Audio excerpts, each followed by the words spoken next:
The RLCS 2024 kicked off last weekend, and we are going to go over a little bit of what happened in a segment I like to call wins and fails. And instead of getting in too much into how we're going to do it, let's just start right away with our first fail, which goes to the pros. A fail for the pros and their ability to rank their fellow teams.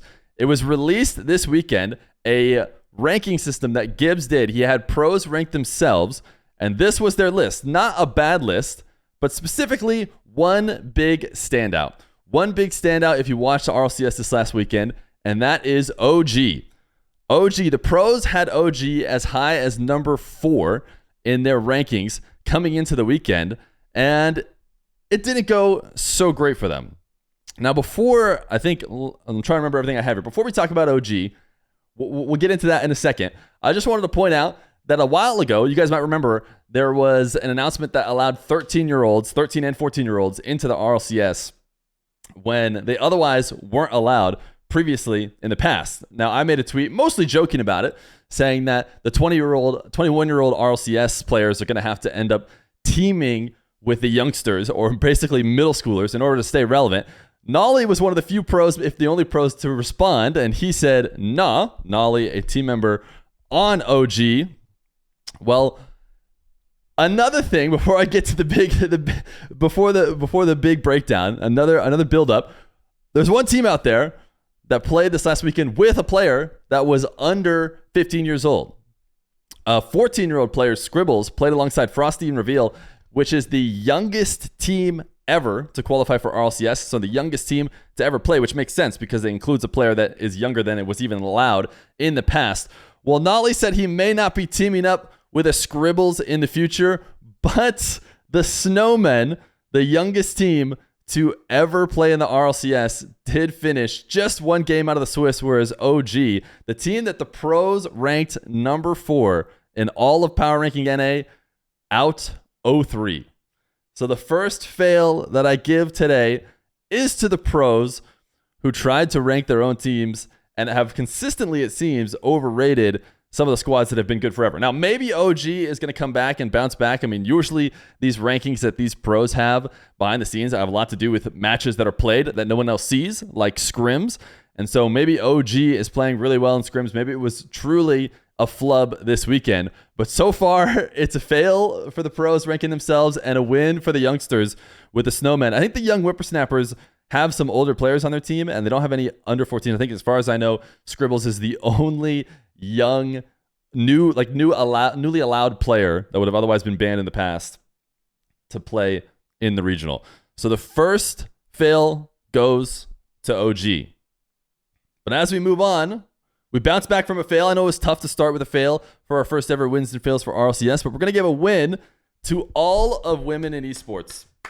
All of the women in esports, specifically Hercules. Hercules, who jumped in this weekend and did an amazing job casting for the RLCS. There's been very few women who have casted for the RLCS, and Hercules is great. She did a great job. This is actually a tweet and a list of stuff that she tweeted out when she was announced that she was going to be part of the RLCS for this first weekend. Understandably, I think she felt like she needed to defend herself because a lot of good commentators didn't make it in to this next season of the RLCS. And obviously the people who might get added, I think Herc may be the only person who got added alongside the people who got dropped. She felt like she needed to defend herself and explain why she's been an OG for so long. But everybody who's been watching Rocket League as deep as us know, Hercules has been around. She's been commentating. She did a great job, and she deserved a lot of praise. There was a Reddit thread that was talking about Hercules, which I didn't love that they said kudos to the new woman caster. They didn't even mention Hercules' name. But if you read through this Reddit post, it gives a lot of a sentiment of people who recognize Hercules for what it was, which was really good commentating. And even people who you could tell were going to be hard to convince. You know, you scroll through these comments and you see some people being like, oh man, at first, you know, I'm not sure what I thought, but then she pretty much won everyone over. I'm not sure I saw anybody saying that she didn't do a great job, because she did. And let's be honest, it's a lot tougher as Hercules to come out unscathed from a situation in which is mostly, you know, dominated by the men in commentating. So shout out to Hercules. Big win for Hercules. Big win for women in esports. I think She did great. She talked about in her announcement that she was not a diversity hire, and I think that she really wasn't. I mean, obviously she has diversity compared to the cast that's in there already, but I think she was probably next up anyways. She had been grinding in the scene and been in CRL, a top tier commentator that I think people were expecting to pull on, even if they didn't pull anybody else off. So shout out Hercules. Now, that being said, we talked about they pulled 6, I think, commentators off the team and had Hercules join in. It seems like if you're one of those people who thought, like, why are they even adding people in the first place? That maybe they aren't. Maybe Hercules was just a sub in this weekend. And so far, the people who are left over are truly just people left over. So just cut. But I don't think it was bad to have Hercules sub in. I think it was great, actually. I think she did a great job.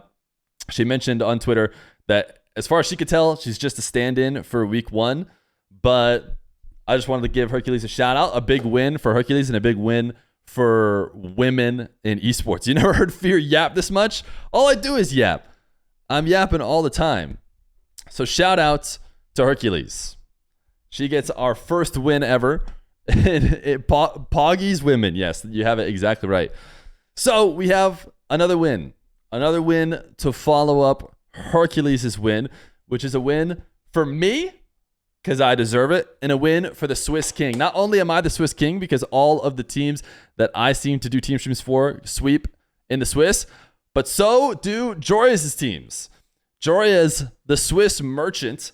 I went and pulled back the Swiss stage. These are probably the 2 most popular Joria's Swiss stage moments, this is the original fall major when they first went into the open circuit. Dignitas dominating, not even dropping a single game in the Swiss stage, and that was Jack, Joria's, and Scrub. That squad dominating with Joria's in the Swiss.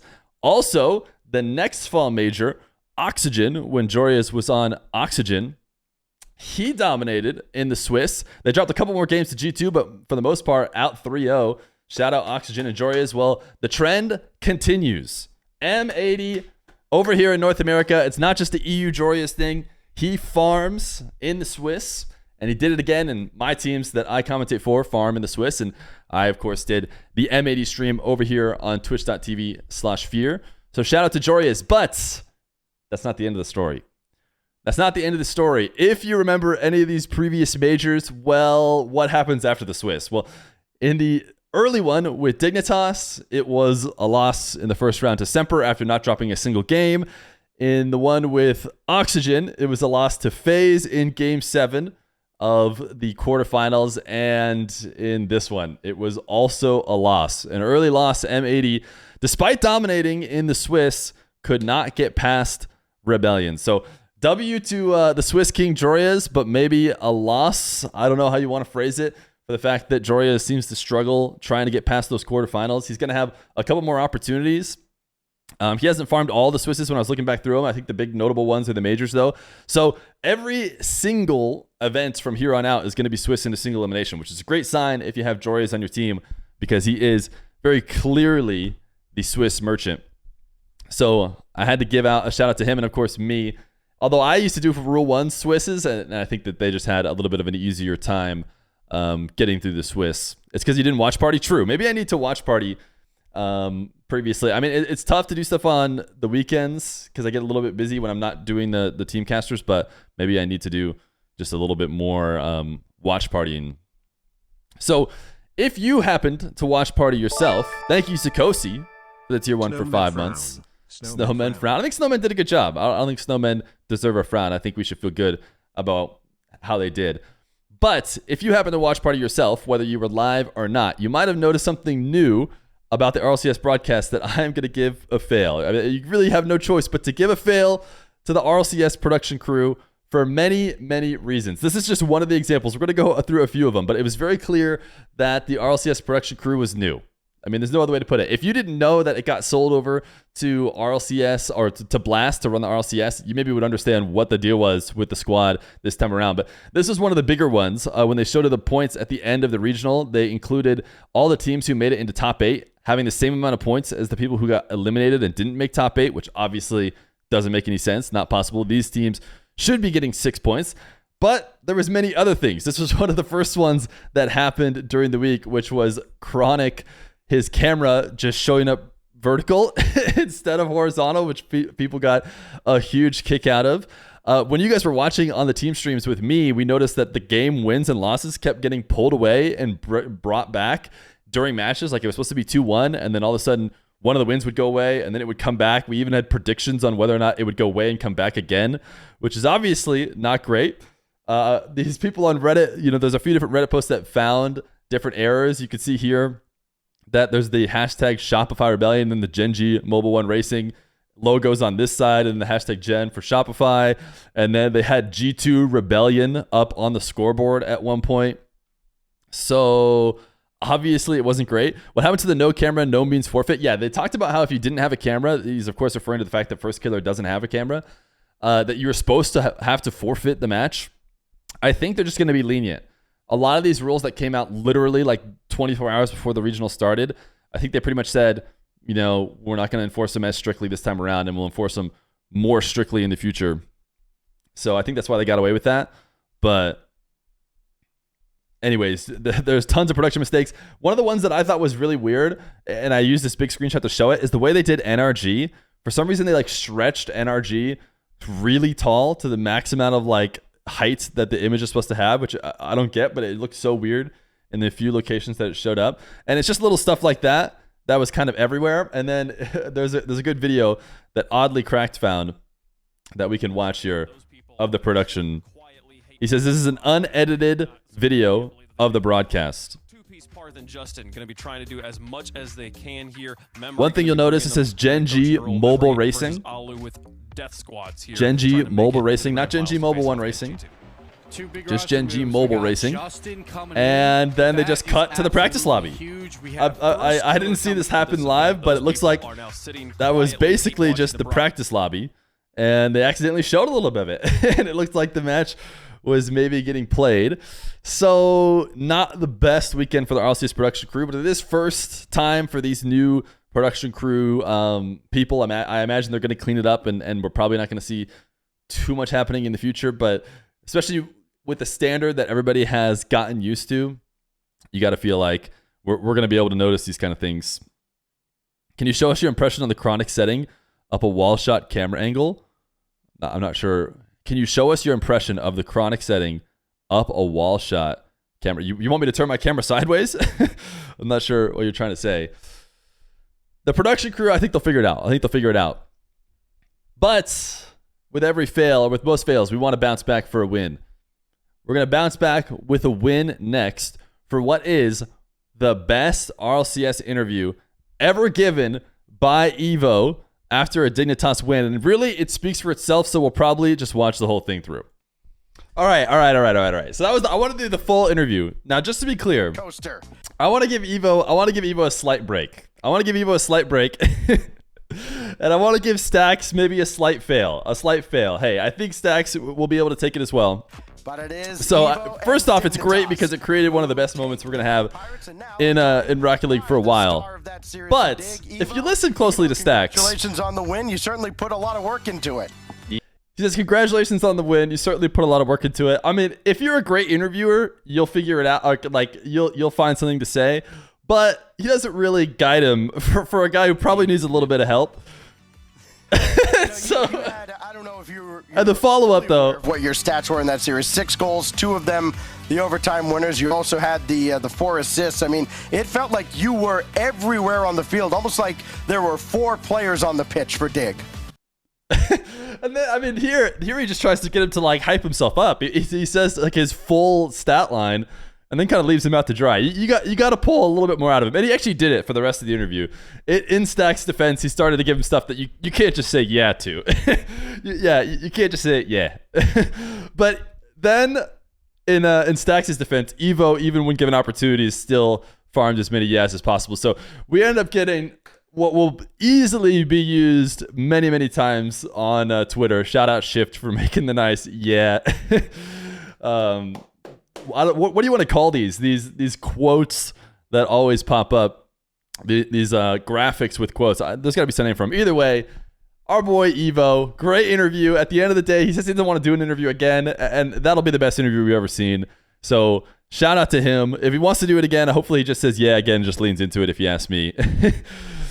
Stacks definitely recovered off that response. A lot of interviewers might balk at that answer. Yeah, no, Stacks handled it well, but I think maybe in the future, maybe he doesn't know Evo, but let's say I feel like I know Evo a little bit well, and I think I would have known that I needed to like lead him in and make it a little bit easier on him. He definitely let him out to dry and basically said, if you want to talk, which some people do a great job of. You just say, hey, say something about it, and players are already used to it, and they're just going to say whatever they want. But anyways, we give a win to Evo for that. And we are going to give another win, following up with the previous win, to whoever's mother from Blast was given control of the RLCS Twitter account. Because my goodness, did they crush it. You have got to just give a stand-up job to somebody who hopped in with clearly very little experience and crushed it. Here is one of their great tweets. Game 1 and 2, this is in the middle of a best of 5. Game 1 and 2 go to apparently Jack, Chronic, and First Killer. Rising stock emoji. And then response, and they move forward. What a tweet. What a tweet. This is one of their killer ones to start off the weekend. You love to see it. They move forward, but that's not it. Here's just a couple more examples. I didn't grab all of them, but for some reason, each one of them just seemed... The thing is, even if you have a decent tweet that would have shown up in other contexts, now that they're in this context, all of them seem weird. We got the cheese logo with the cheese. He's handshaking Reddles. What a roller coaster. Shocked face. Here's just a tweet where they just put the team names of G2 and head explosion emoji. Gotta love it. Gotta love it. Pure control. Yep. That pretty much sums it up. Starry eyes. This one was the one that to me, it was just like, this is somebody who doesn't watch Rocket League, is not in the zeitgeist at all with Twitter. They just throw the starry eyes. Pure control. Yep. That pretty much sums it up. And here's the one that they got the most flack for, I think, of all. That first one that we looked at gave them a ton of flack, but this one gave them a lot as well. Tomorrow, apparently Jack, Chronic, and First Killer versus Parth, Two Piece, and Justin. Atomic, Daniel, and Beast Mode versus Evo, Arsenal, and Gyro. They just listed out all of the ats of everybody playing the next day. Absolutely no team names, no times, no nothing. Just ats. Just ats. So I think what was most funny about these was the follow-ups that everybody had. First off, Lukash, I'm not sure how to say it correctly, responded and said his DMs are still open. If you don't know, Lucas used to run the Twitter. He ratioed them hard. 1.7 thousand likes for this tweet. 2.6 thousand for Lucas to come back and start running it again. And also Turbo said, I don't hate you, but it's getting there. And a couple crazy follow-ups that I loved. One, shout out to Dignitas RL. It is Fisher who runs that account. But he says... This is such a crazy match against Beast Mode, Atomic, Daniel, Sathu, Austin, G2, RLE Sports, Rocket League, Psionic Studios, Epic Games, Twin Sweeney, Epic, and our team, Arsenal, Evo, Violent Panda, Gyro, Boston Scott, Fisher, Itby, Caleb, and Bakery GG. An absolute great response from Dig, who are realizing how they need to be tweeting. And then this one I actually thought was even better. I like this one a ton, and this one was from Oddly Cracked, who always gives tweets, who after this stuff happened the first day, he said he got a leak of the next day's tweet from Rocket League Esports. Any chance I could get a happy birthday from some of the GOATs? And then adds Garrett G, Squishy, Justin, Joyo, Rise, First Killer, Chicago. I don't know if you guys have seen these tweets. Just for the record, by the way, if I do get added in these tweets and you don't see me respond, I do DM the people. So maybe I shouldn't be saying that, but if I get one of these, I do hit them up. It does make me feel special. But I just thought it was so funny that this was basically possible. And if Rocket League Esports did this, people would love it. If they actually did this tweet, it would have an insane amount of likes. Actually being able to make fun of themselves, but they seem so out of it and so, not aware of the fact that these tweets aren't hitting, and even though everyone is responding and telling him so, any chance I can get a happy birthday from one of the GOATs? Yeah, happy birthday, I Eat Fish 22. Happy birthday, bud. So anyways, that was a win. We gave a win to whoever had to run the Rocket League Esports last second Twitter. That's the only way we could possibly explain. But next, we've had too many wins. We've had about 3 wins in a row. You guys are starting to get happy. You're starting to feel like everything went well, but not everything went well. I want to give a fail. I'm trying to make sure that I have this coming up next. What is... Oh, no. Wait a second. We have another win first. We have one more win. Chat, I got ahead of myself. I said we had too many wins. We have another win. It is for, and I'm sure you guys saw the leak momentarily, the team decals. The team decals got released, and tomorrow it seems like all of them are going to come out and be able to be purchased. And if you've seen any of them so far, it looks like everybody has been taking notes. You talk about the esports Twitter, didn't seem like they were taking notes at all. Everybody's suggesting what they should do. Well, the teams, listen, first off, Dignitas had a nasty one last time around, and they were one of the few teams who actually took risks, and it looked good. This one looks solid as well from Dig. We're not going to go through all of them. If you want to say W or L as we tab through a few of them while we talk about them, you can. Here's the KC one. But KC looks like they actually went more how they did in the past, which is like very basic ones. I was talking about it with Hootie Hoo a little bit. I think in the past, they also gave them less freedom. They, being Psyonix, gave teams less freedom to do whatever they wanted with their decals. And now they basically forced them to just put a logo on the front of the car. Now it seems like they have like a huge setup. They have lots of opportunity. Like you could do almost whatever you want with these decals. Space Station has an actual like space station type. I just realized they had like the starry outer space type space station decal, but they're pretty similar to the ones in the past. I mean, so far all of these are pretty good. Moist, first off, huge upgrade for Moist. Moist last time around, their decal was like, it was so simple that it almost just was like funny how simple it was, because it seemed like maybe it could have been made in paint, if you ask me. But this one looks nicer, way nicer. These are some seriously nice decals. Moist one, super good. This is the Luminosity one. I don't know if there's better screenshot out there. I'm just using this Reddit post, which had a few of them, but the Luminosity ones look solid.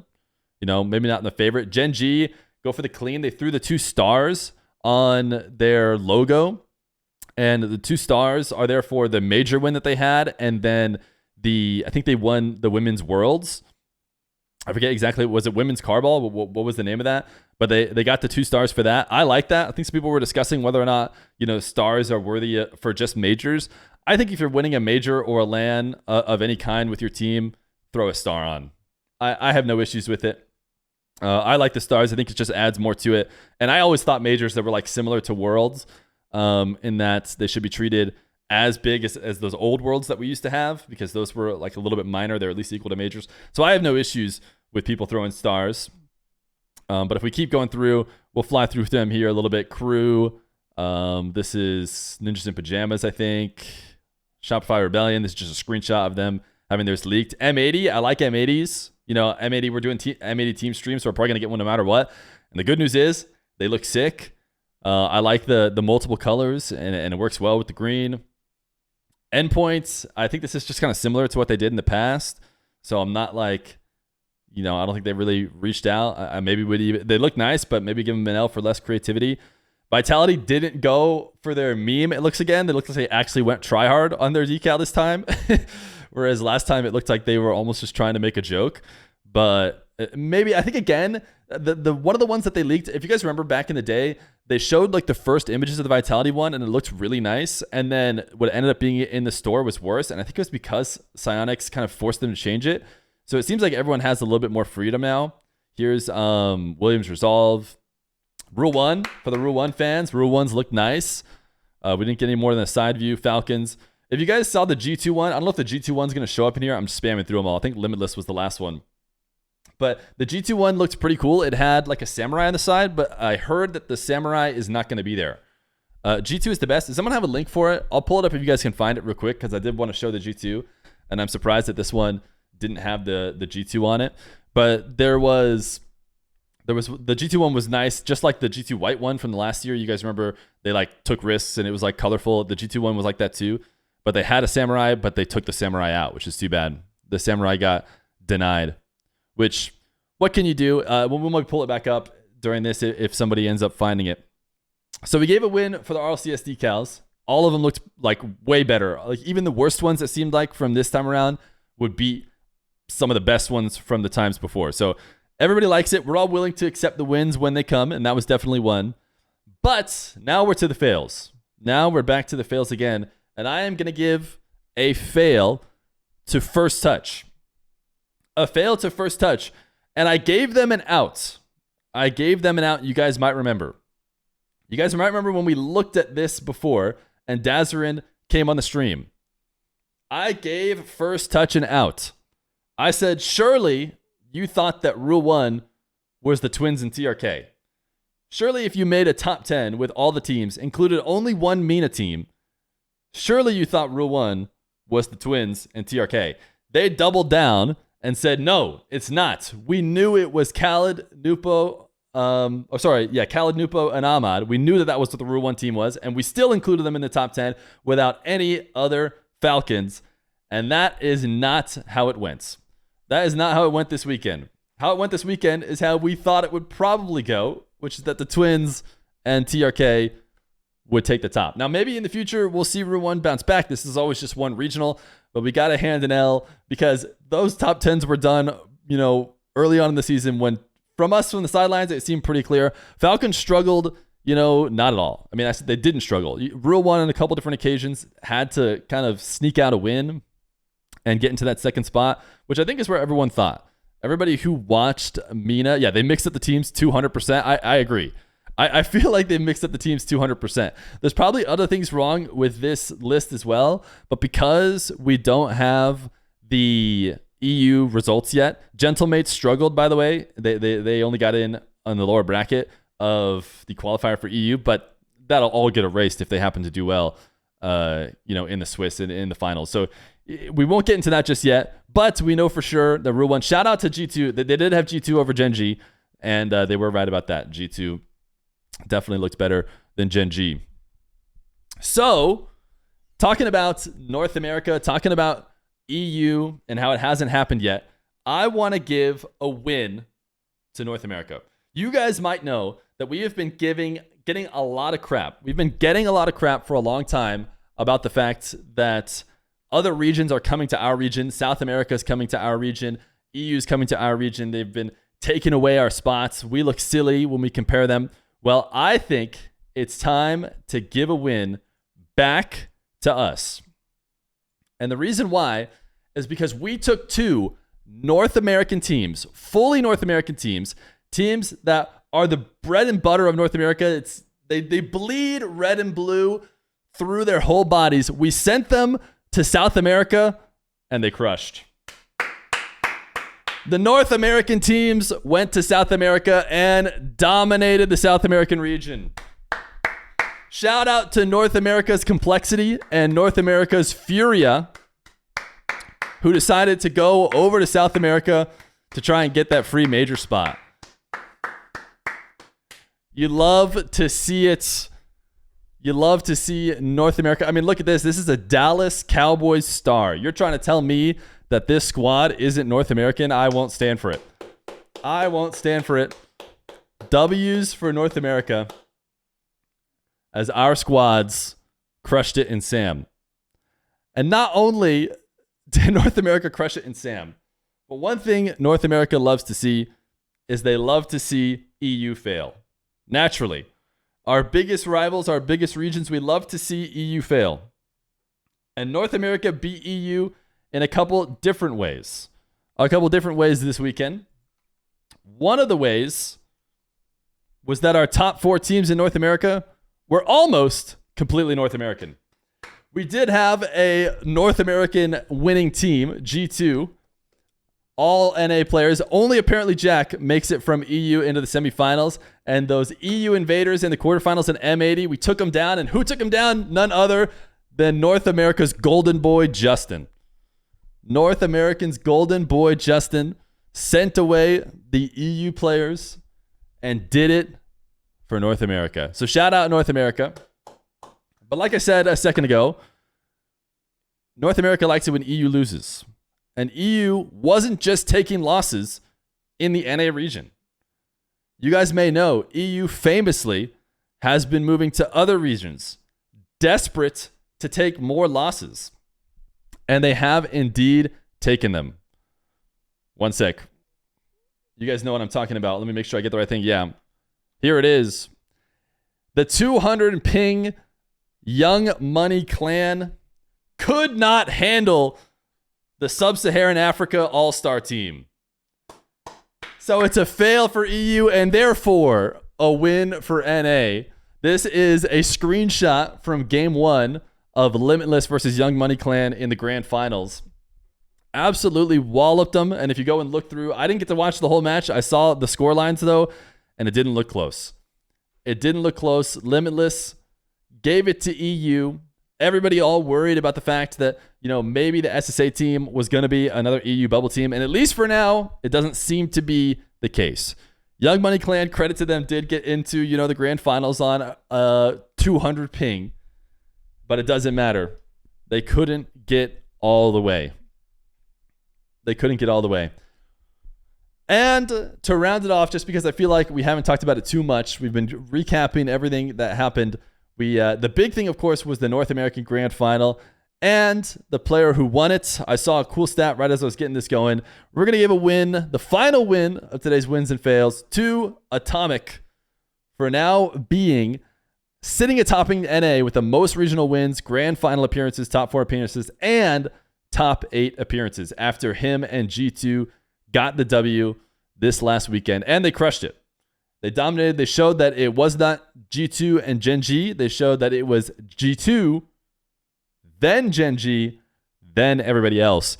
And you see this stat is very interesting. Most wins with 8, most top 2, so most grand finals with 13, most top 4s with 22, and most top 8s with 27. It's interesting. You see the most top 8s. There's that G2 squad right there, Chicago, JNAPS, Atomic. So it seems like that's just been a team that's been consistently solid. But Atomic broke away from the other two and went and won another regional. So shout out Atomic for the final win. Shout out G2, who took down Gen G. And shout out the new segment, Wins and Fails. What do we think? What do we think of the new segment, chat?